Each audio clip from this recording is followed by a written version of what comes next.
Bill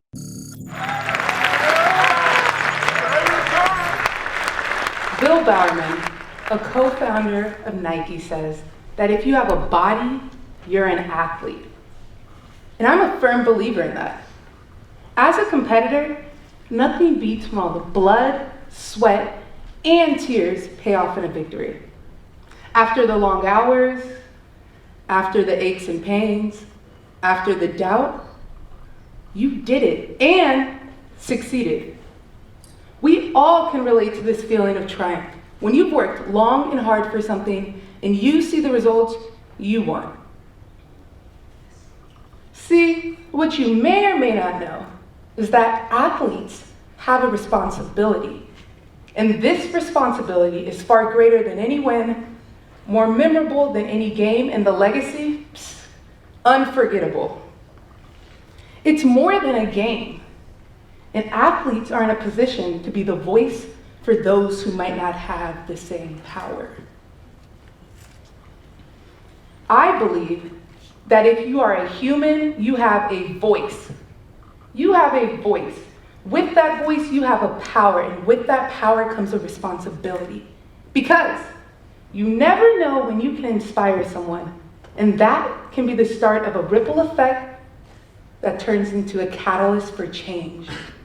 But before we dive into this any further, ladies and gentlemen, I want you to get comfortable, because I'm going to ask you to be honest with yourself. When was the last time you had a genuine conversation? Now, you might sit back and say, Taylor, I have genuine conversations all the time. And hey, you might. But the conversations I'm talking about include more than just the simple highs, byes, how are you, busy, school is crazy, guess what, my teacher gave me this grade.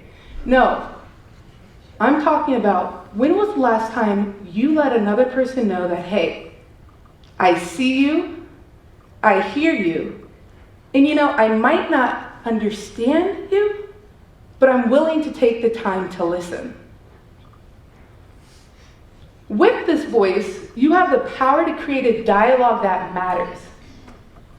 And through these conversations, you will realize that we have more in common than we think.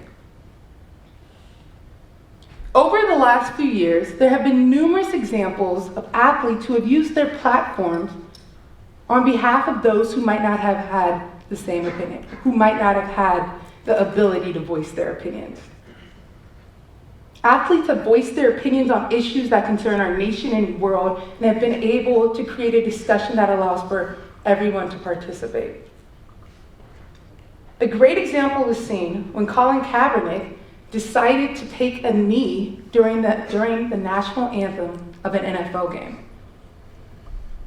The NFL protests and Kaepernick have done what was once thought as impossible.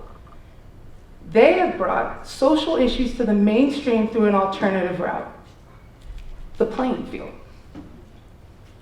But people, this isn't black or white. There's no hero or villain. There is no right or wrong.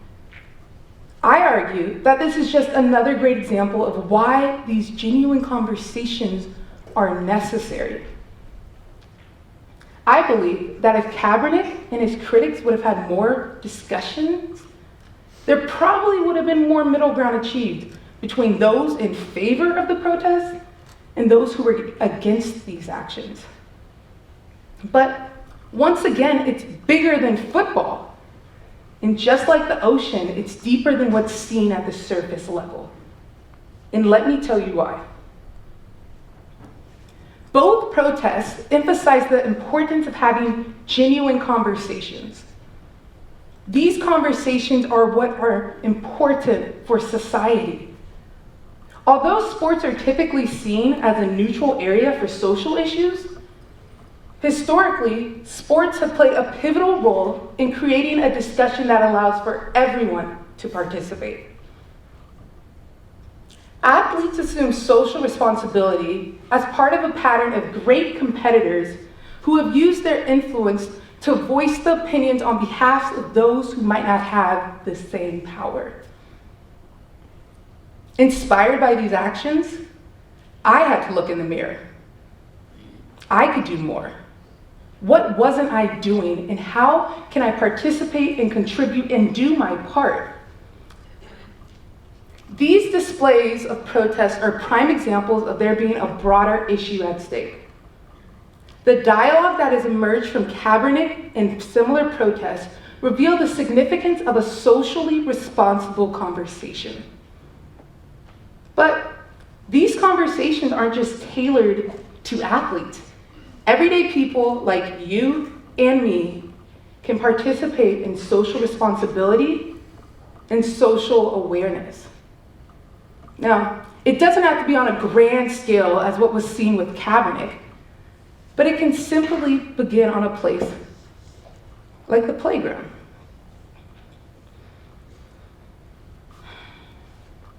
The first time I felt like an outsider occurred in first grade on the playground. There, after dethroning the reigning Foursquare champion, I became queen of the court. One of my proud moments, I won't lie. Following my conquest, I was called the N-word. First grade, and called the N-word. The group appeared shocked, and I'll be honest, I was confused. Let me explain why. I was raised in a family where we didn't see color. Mind you, at the time, my parents hadn't felt the need to sit down and talk to me about how the pigmentation of my skin was going to make it a lot harder in an already tough world. With that being said, I did go to an elementary where I was one of 4 African Americans. Mind you, my brother went to school with me as well, so we made up 50% of that population. But as a kid, this didn't cross my mind. I had it all. I had my friends, I had my family, I had my 2 dogs, and I had American Idol. What more could I want? At the time, I also had a twin, and my twin just happened to be my best friend.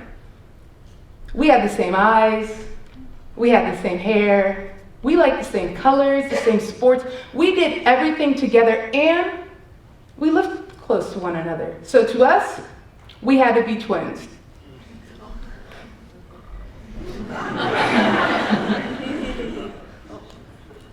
At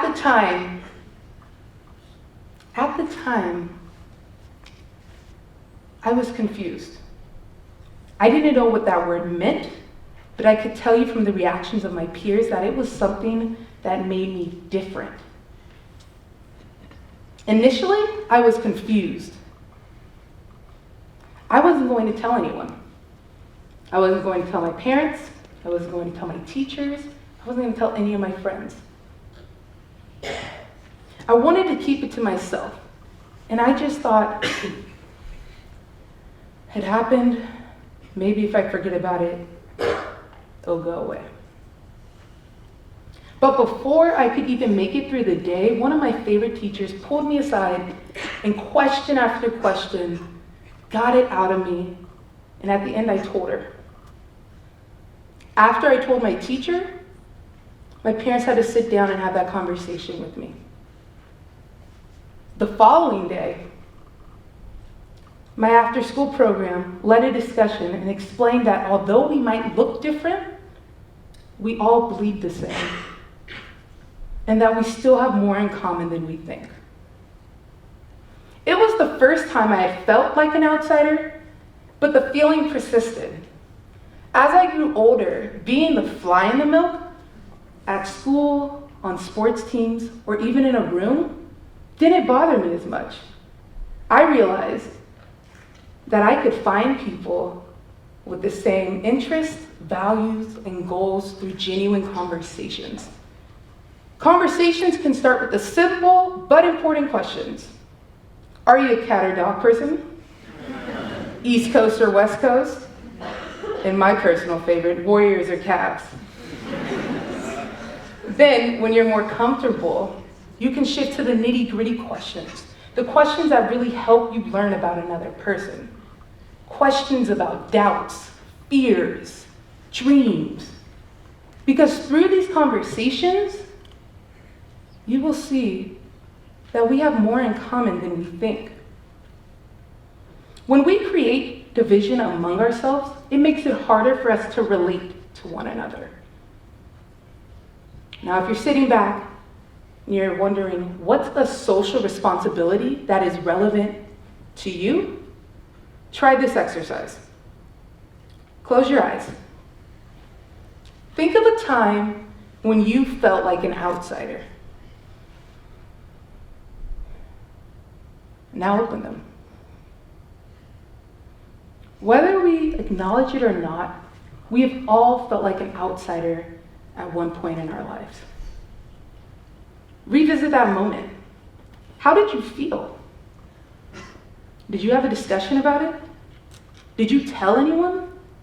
Grandparents, parents, friends? Or did you do what I did? Did you hang your head and act like it hadn't happened? Whatever it is, you can relate to my experience with race when you think of your example as an outsider.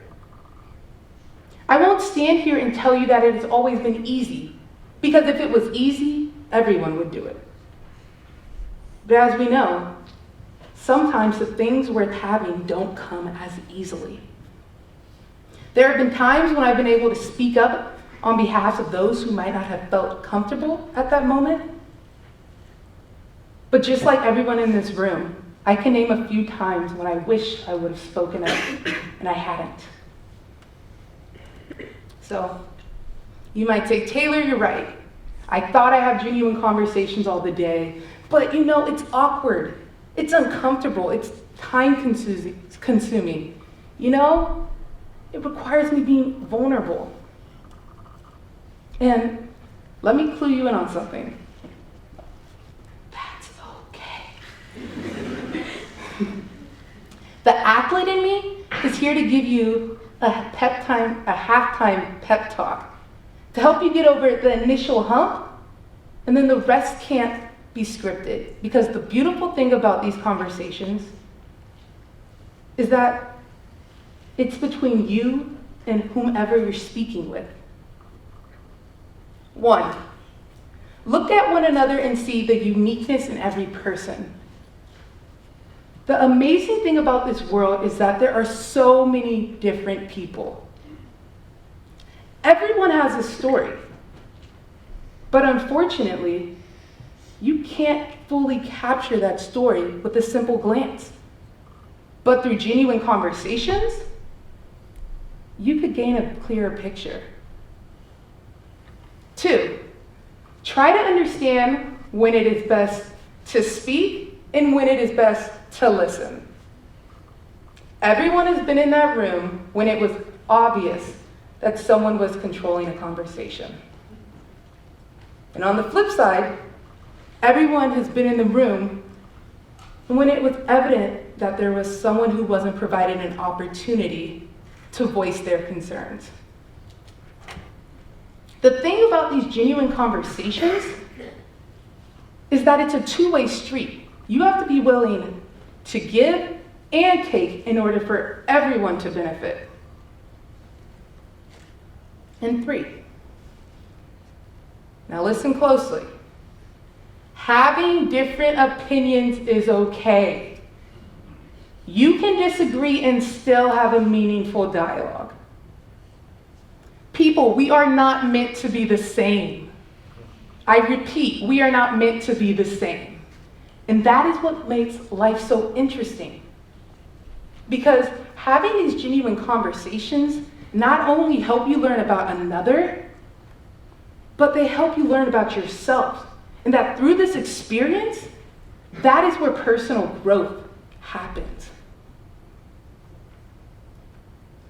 At the end of the day, you'll realize that if we strip away the walls, the layers, and the egos that are so easy to build up, we have more in common than we think. I challenge you to go out and have a conversation you typically wouldn't have. If you're interested in politics, write to your local lawmakers. If you're interested in the environment, grab some people from your community and go and do something. Or it could be as simple as taking the time to stop and have a conversation with someone at the grocery store you typically wouldn't speak to. Whatever you choose to do, go back out there to the court of life and use your voice to start a conversation that matters. Have a conversation with someone you typically wouldn't speak to, and you will be amazed at the simple fact that you probably have more in common than you thought. Once you decide that you won't be silenced, it not only affects you, but it empowers everyone around you. You are a competitor. You are a human. You have a voice. You have a power, and you have a responsibility. Just like professional athletes, you too can take a stand. Thank you.